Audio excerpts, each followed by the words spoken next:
Hey everyone, कैसे हैं आप सब। तो आज की इस वीडियो में मैं आप सभी बच्चों को क्लास 10th हिंदी के एग्जामिनेशन में आप सभी बच्चों के पेपर में जो सवाल 3 मार्क्स या 2 मार्क्स से पूछे जाएंगे वो सारे के सारे कवर होंगे।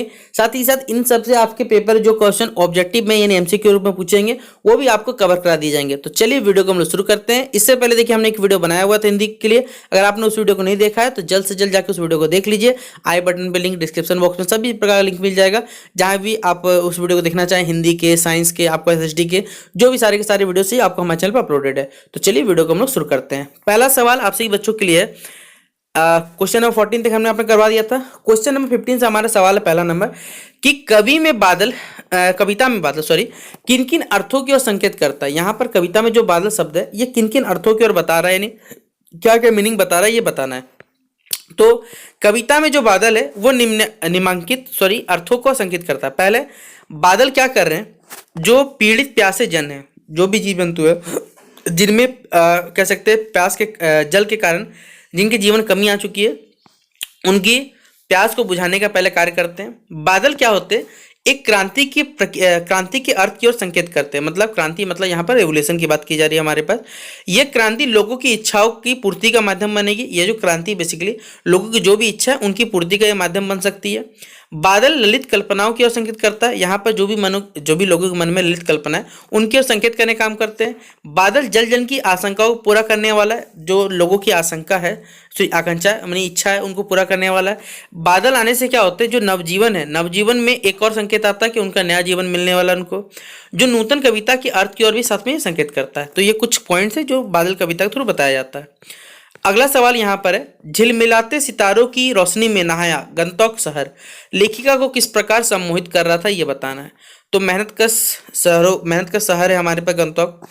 हमने बताया था झिलमिल सितारों की रोशनी में नहाया, जो गंतोक शहर है वो बहुत ही ज़्यादा लेखिका को रहस्यमय लगता है। बहुत ही ज़्यादा एक अजीब पहेली जैसा शहर लगता है जैसे जादू भरा ये शहर है पूरा पूरी। सितारों के गुच्छे रोशनियों की एक झालर सी बनी हुई है, इस प्रकार डिजाइन बना हुआ है, लग रहा है लाइट का पूरा एक झालर बना हुआ है।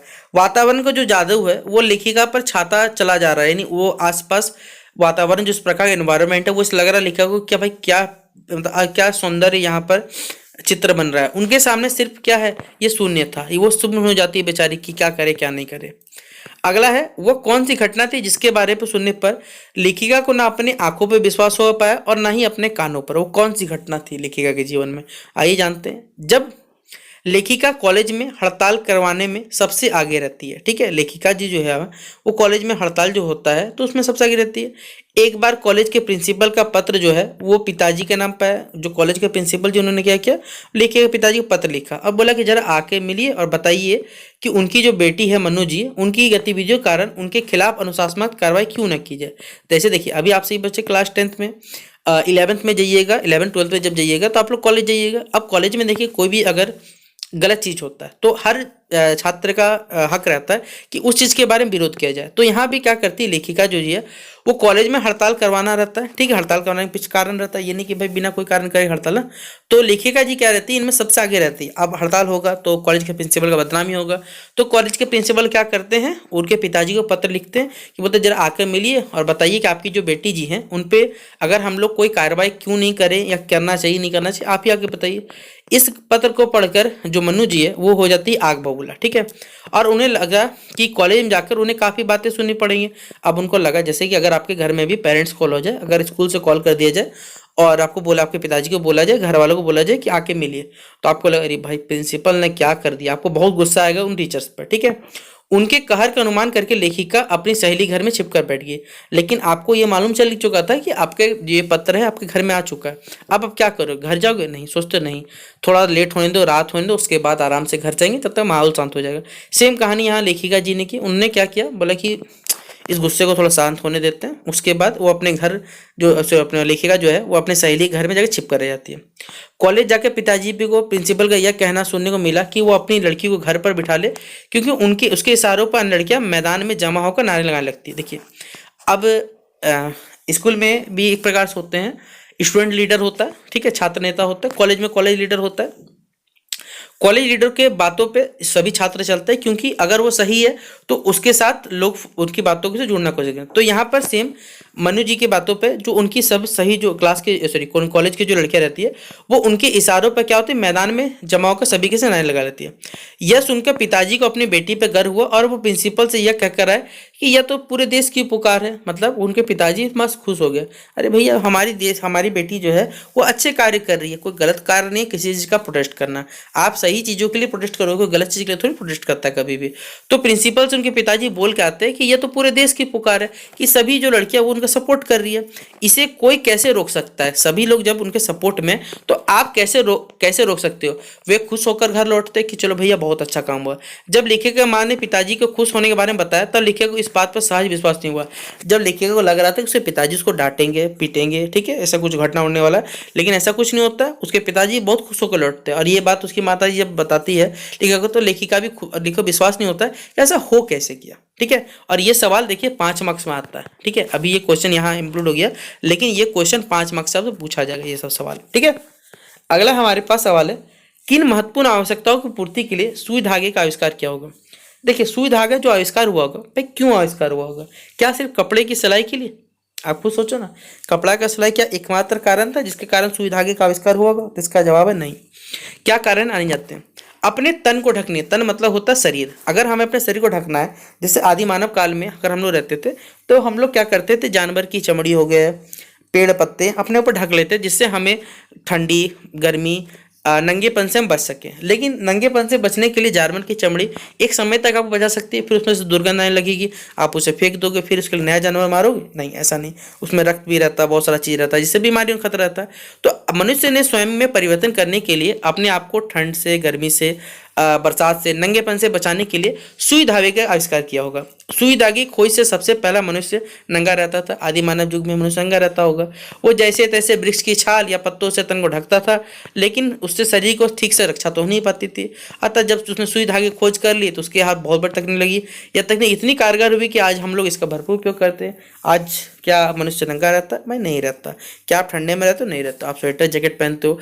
सुई धागे का आविष्कार नहीं होता, कैसा हो सकता था? नहीं। तो ये सब कुछ आविष्कार, कोई भी चीज का खोज देखिए ऐसे नहीं होता, बिना कारणों का नहीं होता। तो यहाँ भी कारण था हमारे पास। अगला सवाल, कवि नागार्जुन ने बच्चे की मुस्कान के सौंदर्य को किन किन बिंबों के माध्यम से, मतलब किन किन पॉइंट्स के माध्यम से अभिव्यक्त किया या व्यक्त किया। क्या बताया है बच्चे की दंदोरित मुस्कान के बारे में। तो आइए जानते हैं। यहाँ पर बच्चे की मुस्कान से मृतक भी जाना है। देखिए जो छोटे बच्चे की मुस्कान होती है ना, वो बहुत ही प्यारी होती है। इससे कोई आदमी कितना भी सैड मूड में हो, ऐसा लगता है कि भाई उसके अंदर जो मृतक, मतलब कोई आदमी मर भी गया तो वो भी क्या हो जाएगा, जिंदा हो जाएगा, ठीक है। या अगला बताया, यो लगता है मानो झोपड़ी में कमल के फूल खिल उठे हैं। ये मानो ऐसे प्रतीत होता है जैसे जो झोपड़ी है, झोपड़ी में कमल के फूल यहाँ पर खिल उठे हैं, ठीक है। बच्चे की मुस्कान से यह बताया जा रहा है। या मानो लगता है जो चट्टाने हैं वो पिघल कर जलधारा बन गई, इस प्रकार बताया गया है। और जैसे बबूल होता है, बबूल से शेफालिका के फूल जो है वो बच्चे की मुस्कान से झड़ने लगे, उन्होंने कंपेयर करके बताने की कोशिश की है, ठीक है। अगला सवाल है, प्रकृति के उस अनंत और विराट स्वरूप को देखकर लेखिका को कैसी अनुभूति होती थी, यह हमें बताना है, ठीक है। तो प्रकृति के अनंत और विराट स्वरूप को देखकर लेखिका की जो अनुभूति थी वो यह हुई कि उसके भीतर कुछ बूंद बूंद कर पिघल रहा। मतलब लेखिका के अंदर कुछ बूंद धीरे धीरे कर, मतलब उसकी जो भावना है वो धीरे धीरे पिघल रही है। वो किसी अभिशप्त राजकुमारी सी नीचे बिखरे भारी भरकम पत्थरों पर बैठकर झरने के संगीत के साथ अपने आत्मा का संगीत भी सुनने लगी है। वो इस प्रकार अपने महसूस करिए, अभिशप्त राजकुमारी, मालिक को राजकुमारी जिससे कोई शराब मिला होगा, वो भारी भरकम पत्थरों पर बैठी झरने के संगीत, मतलब झरने से पानी जो गिर रहा है उसके संगीत से क्या करिए, अपनी आत्मा का संगीत भी वो सुनने लग रही है। जब उसने बहती जलधारा में पैर डुबाया, यानी जब पानी जो बह रहा है उस पानी में अपना पैर डुबाया तो भीतर तक भीग गई, मतलब उसके मन के अंदर तक ये बह चली गई। उसका जो मन है वो काव्य में, उसका मन जो है वो कविता के फीलिंग वाला आ गया। सत्य और सौंदर्य को छूने लगा, उसका मन जो है सत्य वाली चीजों को और सौंदर्य जो इतना था उसको छूने लगा।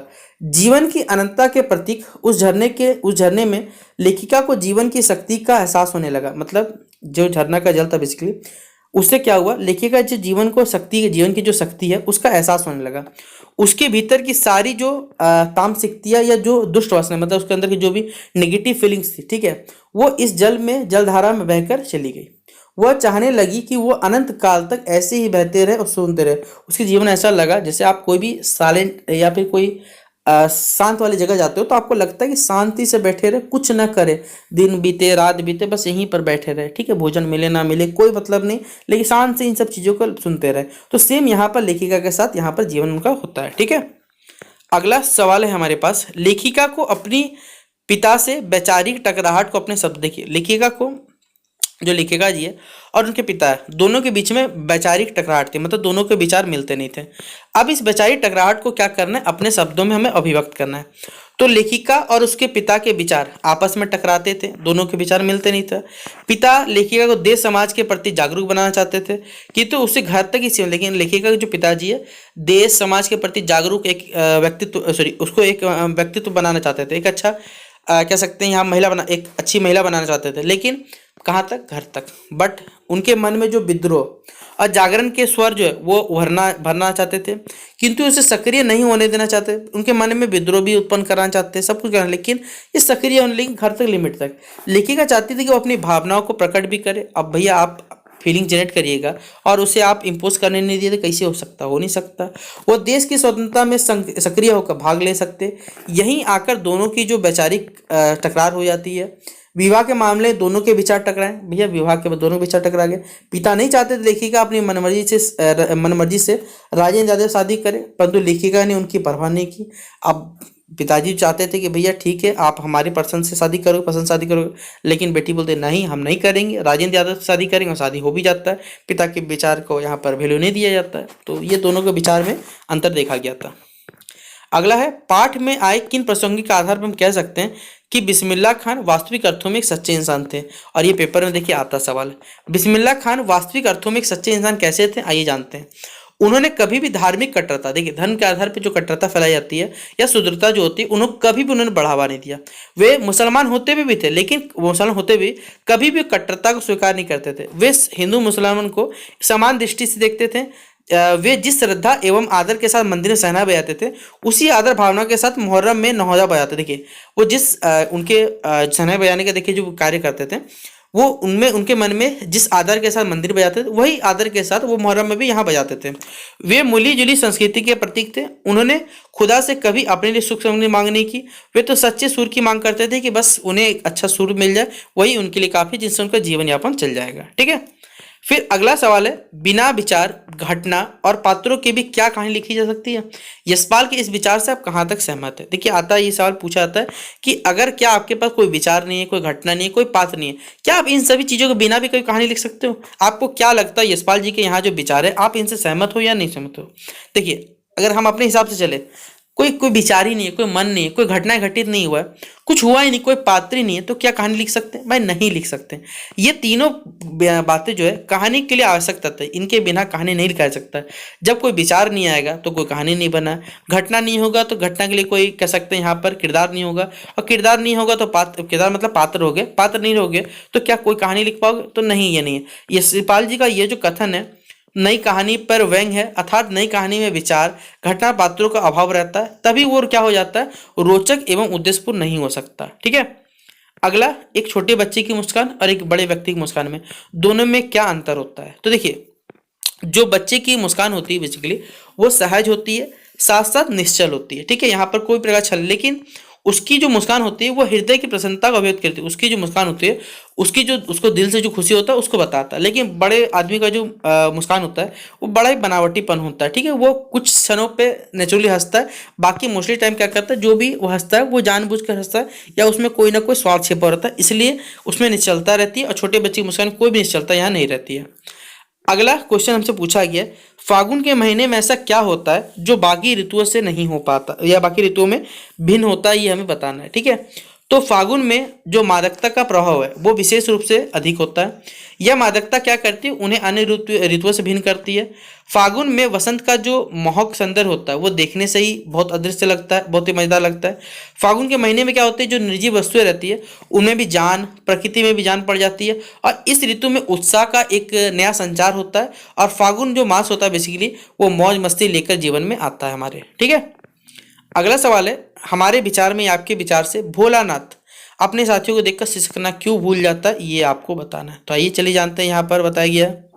तो घर में माँ बच्चे के लाख छटपटाने पर भी उसके सिर में चुल्लू भर क्या करती है, कड़वा तेल डाल देती है। ठीक है, अब वो सिर को तेल से सरोबार करके ही छोड़ती है, मतलब श्रृंगार एकदम तेल चपड़ के रहेगी।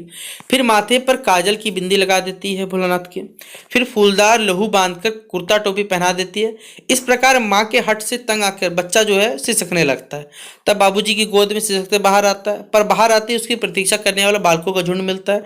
और जब दोस्तों को देखता है तो भैया सब कुछ भूल जाता है कि भैया अब तो खेलना पड़ेगा। तो खेलने के कारण वो अपना सिसकना भूल जाता है। तो ये टोटल क्वेश्चन हमने आपको 2 मार्क्स और 3 मार्क्स के टोटल 26 क्वेश्चन बताए। इसके बाद 10 क्वेश्चंस और आएंगे जो कि दीर्घ उत्तरीय प्रश्न रहेंगे, 5 मार्क्स से सवाल है। आप इतना अगर पेपर में पढ़ के चले जाते हो, आपको बुक पार्ट का एक्स्ट्रा कोई भी क्वेश्चन नहीं पढ़ना पड़ेगा, आप इसके लिए निश्चित रह सकते हो। तो बाकी आपके जो निबंध रहेंगे, पत्र रहेंगे, वो भी हम आपसे बच्चों इंपॉर्टेंट क्वेश्चन सारे बता देंगे। इसलिए आप हमारे चैनल को जितना हो सके अपने दोस्तों के साथ शेयर करना बिल्कुल मत भूलिएगा। बाकी मिलते हैं इस वीडियो पे। वीडियो कैसा लगा जरूर बताइएगा। तब तक के लिए जय हिंद और जय भारत।